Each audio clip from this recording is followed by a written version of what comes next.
is Jolie Holland. Welcome to the Ghost Story Salon. Today we're talking with my friend and collaborator Daniel Edelstyn about prison abolition, and we get into some pretty philosophical takes about art and all kinds of other things. Daniel Edelstyn is an anti-debt activist and filmmaker whose films include How to Reestablish a Vodka Empire and the upcoming Bank Job. He works on films with his wife, Hilary Powell, and he also put out a book in 2020 called Bank Job. All right, let's get into it.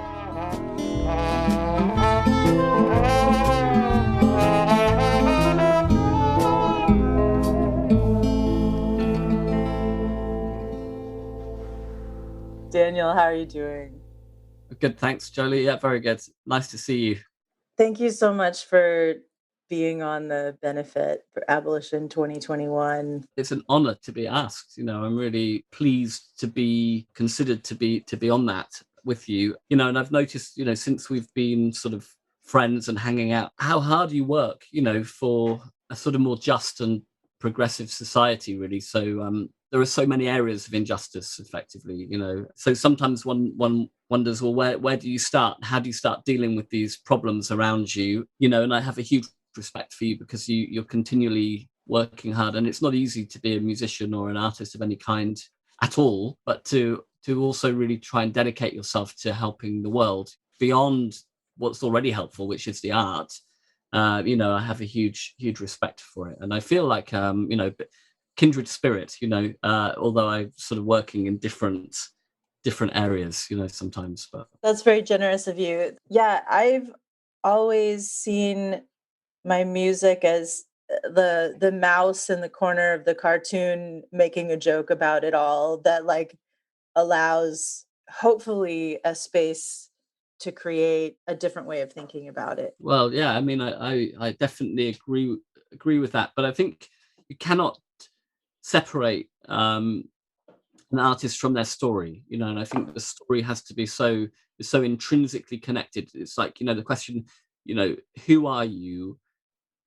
Where are you from? What are the shaping factors of the narrative?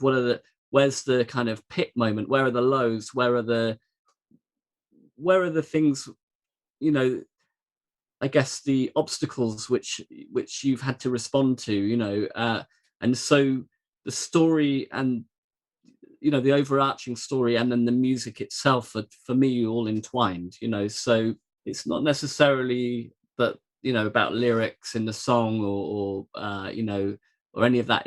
It's the actual whole essence, so I just see your essence as telling a story, and the story develops between songs or albums or whatever, but overall there's a narrative thrust, and for me that's that it's a kind of, well, when I first started listening to your music, I was thinking really this is like an alternative story of contemporary America, that's what I was feeling from the music. On the one hand, there was sort of traces of nostalgia in there about what the American song or the American literature was from the kind of beat period, which we never actually knew as artists. We were never alive during that time, but there were traces of memory or engagement with that time.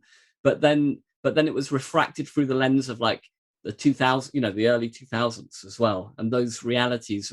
What's it like to be someone who cherishes that countercultural moment, but to also be thrust into this kind of different period where actually the values of the beats and everything are in retreat, and we have a sort of very late and quite unpleasant period of capitalism, and to be, I mean, you guys in America, you've just lived through one of the sort of most extreme. I mean, I would never have thought that America would become as fascist as it has been, I suppose, in the last little period of time. So what's it like? The question is what's it like to be an artist and a thinker and a doer during a period like that? So it's no wonder that you're finding, all en masse, that the need to be political, and the need to abandon, that idea that artists somehow, should conform, or not question, the dominant sort of political discourse. My friend Boots Riley reminds me every once in a while that everything is political. And then I think about this Ta-Nehisi Coates quote where he calls white people the dreamers, lost in this capitalist dream and like just imagining ourselves as these temporarily out of luck millionaires who are just about to get back on our feet so that we identify with the billionaire class and carry water for them. But that dream is also political. That dream anesthetizes the people around us. So, what does it look like to wake up? And, I've always wanted my music to serve this purpose of just helping people feel because you can just get lost in that dream. And it's a shitty way to live. Those feelings that you were just expressing remind me of the Situationists. Like, it's going to sound pretentious, my pronunciation, but Guy Debord, the writer who wrote about the society of the spectacle. We're all so busy being caught up looking at this sort of thing that we are slightly asleep. A lot of, I suppose, the work that we try to do is pulling away at that fabric as well, a bit like what you just said, trying to wake people up to think about things, or the other thing is like in the Wizard of Oz, like pulling the curtain back and just looking, and it's just a little man, with a big boombox, shrieking things. But actually, when you peek behind the curtain, you find, oh, it's actually not so scary, in a way. It's all made up. I always felt like, as a woman on stage, that nobody wanted complex stories from me. And often, like, press didn't respond to what I thought was my most important or direct work. And they were more interested in like love songs and things like that, which is disappointing, but that's the culture. And that might be a whole different set of inquiries in a way. That might be more about, which is something very specific to you, which is about being a woman in music, and about maybe the structure of like male fantasy storytelling in journalism, for instance, like you said, like they want a simple story and they want a simple story about women, don't they? But I'd love to read an essay, about that from you, to hear what you have to say. What the hell do I know about it? You know it from like a less traumatized perspective. It's just it's an intractable set of stereotypes. So no, of course your perspective about it's valuable. Just like James Baldwin tells us, white supremacy is our problem as white people. We're the ones who are best positioned to do anything about it. And male patriarchy is a male problem. And so men are the ones who are best positioned to change the system and to act as allies. And of course, we need to listen to the people who are harmed and accept leadership. But we also, need to be a lot more proactive and use our privilege wherever we can. My friend James says I should love you anyway, and that's okay. But ooh, yeah, you're making it hard for me. Ooh, you're making it so hard.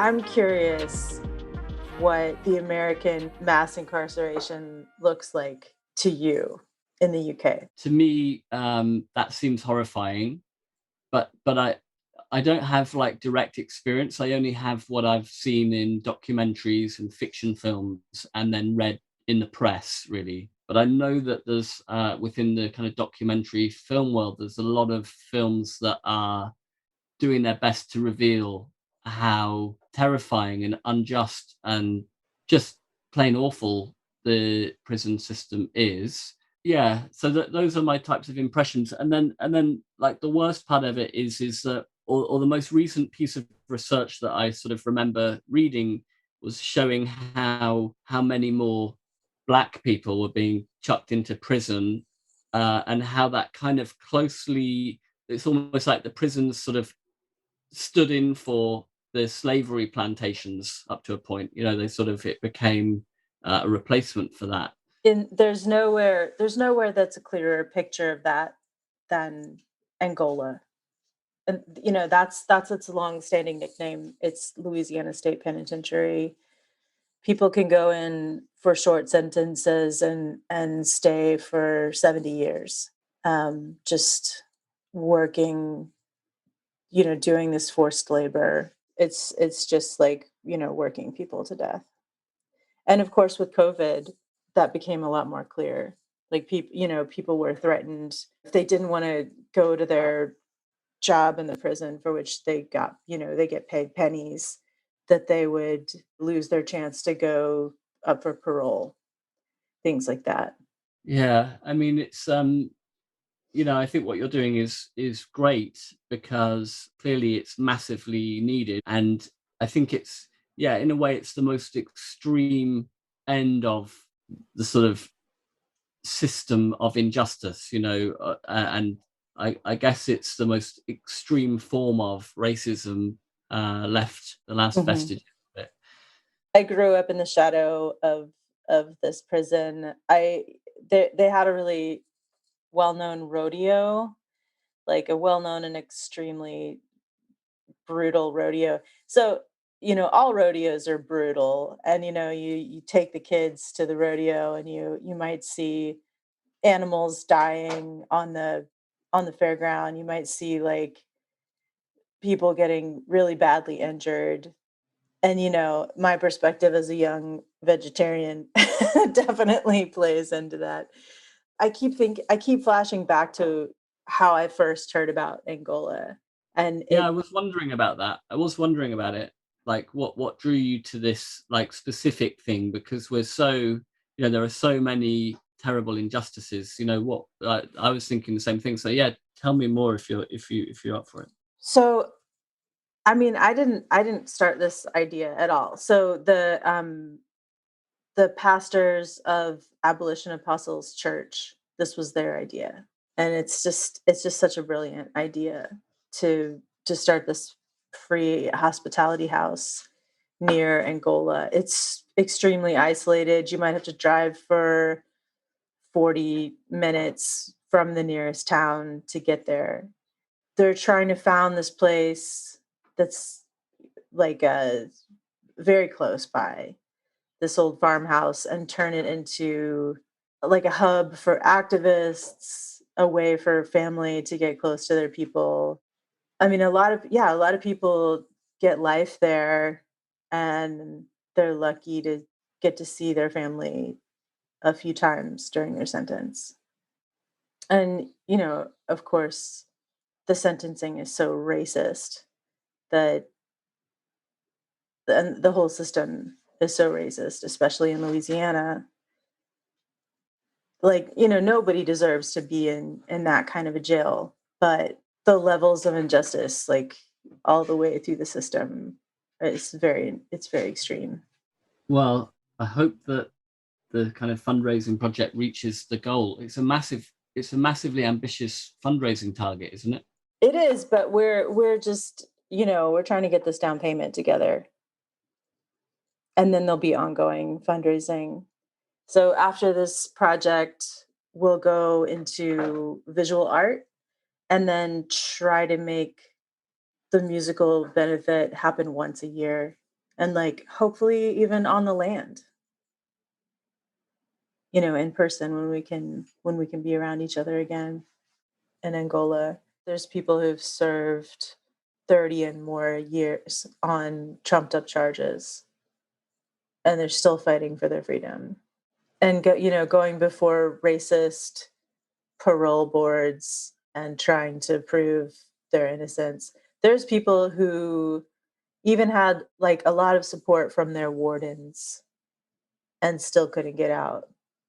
I don't blame everybody who's, working there. There's that saying, the prison guards are the ones who come back there every day. They get to leave, but they come back.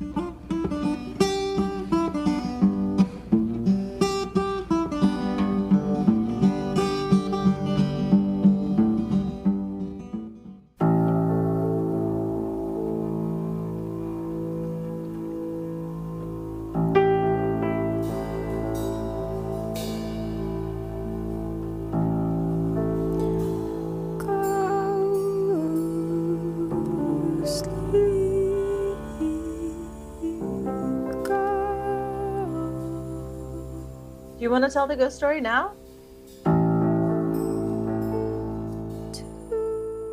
I've always been very frightened of ghosts. Me too. And I occasionally taunt my children with them if I'm trying to get control of them late at night. And Really? I know it's awful. Yeah. That's what I said. It's not. I'm not a brilliant. I'm not an excellent character. So. Yeah, we have a kind of ongoing story about the man in the walls. Which but there's no one in the wall. My only ghost story of like actually kind of coming into close proximity to a ghost was when I was in Donegal with my mother and brother as a child, like very young child, and we were renting I think we were either staying in a bed and breakfast or renting a cottage from someone. And my brother said, who was that went into the, who just came out of there, to the lady who was like clearing it up or who met us. Then she took my mum to one side and said, there was no one in there at all, but there's a ghost of a little boy or whatever that runs around here. And so that was so my brother, who was more kind of sensitive to these things than me, clearly saw it, but I didn't, and I think that's always because, well, I don't know why. I mean, he's just more sensitive than me, I guess. But it freaked us out, and Yeah. yeah, and And apart from that, your brother was younger, right? no, older actually. Wow. Yeah, a year older than me. But yeah, he's always had a sort of a bit more. I mean, my mum was quite sort of. She would go to clairvoyance and stuff. My mum was quite kind of into that, and she used to dress up as a fortune teller and tell people's fortunes at our school fete. She used to feel that she could kind of sense things and communicate with ghosts and stuff, or well, specifically my father, I think. Oh. Yeah, which just kind of gives it a kind of more of a sad thing. Yeah, I was always like, whenever anyone mentions ghosts, I'm like, ah.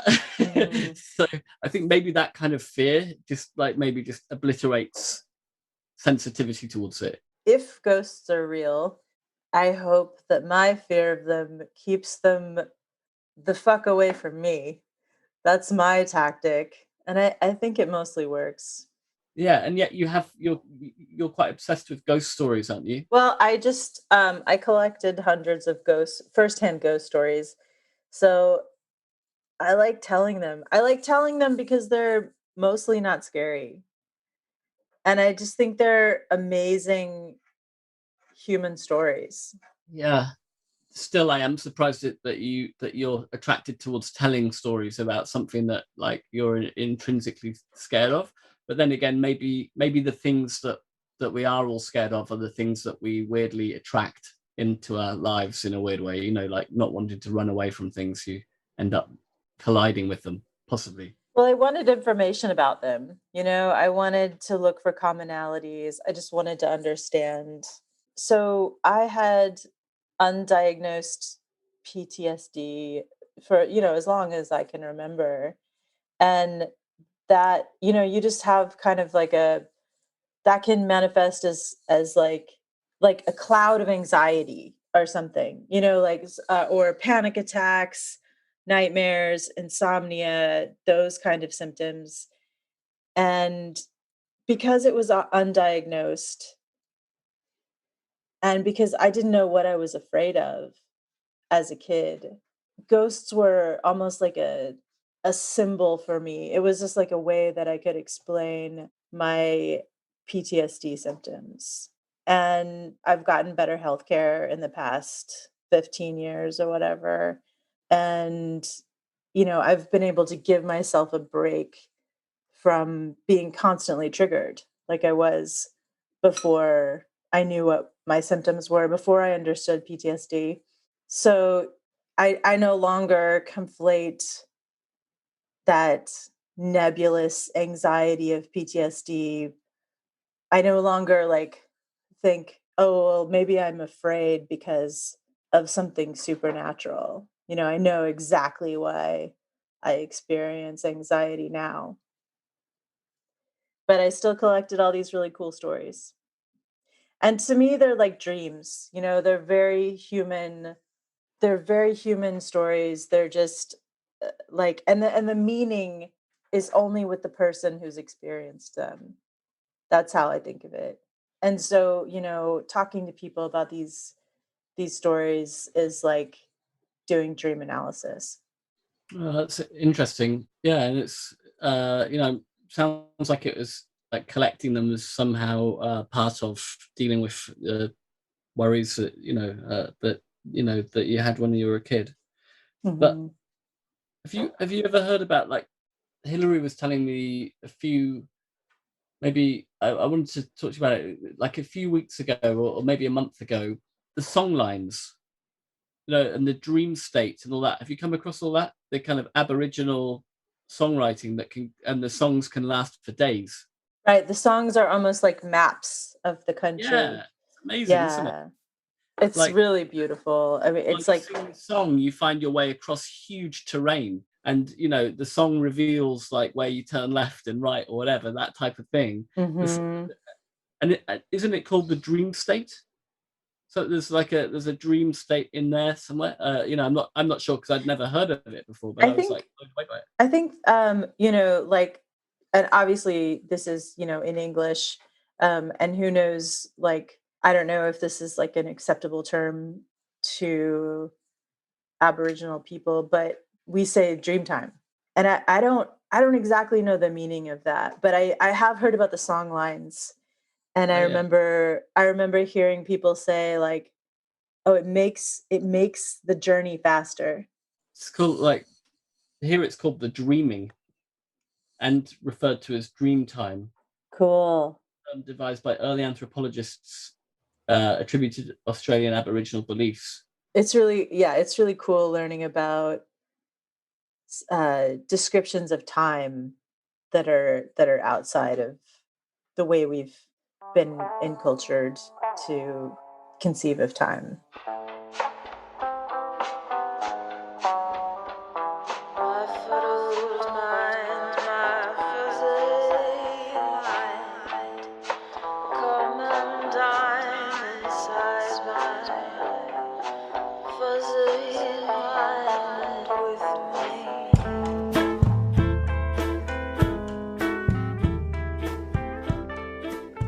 Yeah, I mean, there were some wilder ghost stories that I heard, but I just don't believe them, or not necessarily that I don't believe them. I mean, they haven't materialized in reality enough for me to think of them when you ask what your ghost story is. The school I was at, there was the guy it was all based in someone's house, who was like a kind of 18th century, Scottish lord or whatever, and he apparently sold his soul to the devil. So then, like, he built himself another house because he was worried that he would get trapped by the devil at some point. Mm. So he built it in a circle, and it's called Round Square. So no matter where he went, the devil could never corner him. That was the idea. So this is where I like. So when I was at school, I didn't live in the Round Square or whatever, but these were the stories that we all heard. But apparently he got caught by the devil somewhere else anyway, on his way towards this tiny little church on the school grounds. So, but whether or not that's true, this doesn't have that feeling of immediate truthfulness, that my brother's story has. I know for sure that all those dialogues were real, whereas the other one sounds more like the premise of a sort of falsely constructed but compelling horror film, you know? Exactly. Yeah. Well, there's so much mythology around how to trick the devil. And a lot of it is, it sounds so silly. It's like if you throw out a bag of poppy seeds, the devil has to count them all. So you'll have time to get away. But, it's all just these folk tales. And have you heard the one about the superstition, like if you spill salt, you should throw it behind your shoulder because the devil is there? I often do throw a bit of salt behind my shoulder, I must admit. But do you do it when you spill salt? Because that's the superstition I grew up with. No, actually, I don't. I just do it when I've taken some salt and there's too much. I like that. I like that translation. And then of course, there are so many different Satans. I feel like the Jewish Satan is kind of like a comedian who works with God, and like they have their little shtick, and like Satan is kind of, God is sort of like the straight man or something like that. And that's not, I mean, Satan isn't seen that way, say in like evangelical circles. The devil is almost seen as like a competing god, and that like if you give him too much power, he'll wreak more havoc or something, and that's how you get people being so mad about Lil Nas's shoes. There's this crazy house here in California called the Winchester Mansion. It was also architecture built to confuse evil spirits. Another way we could think of it is that this woman had too much money, and this contractor was just trying to get jobs for his cousins, and he could keep telling her a good story, and she kept paying for it. But there's like stairways that lead nowhere. She inherited all this money from this rifle. It was like dirty gun money, and she was convinced that the souls of people who died by gun violence were going to come get her. So this is the only two bits of architecture that were designed to confuse evil spirits. So if anybody knows of any others, let us know in the comments. Thank you for being part of the Abolition 2021 benefit, and thank you for coming on the Ghost Story Salon. Thank you so much for having me. It's been a real ride.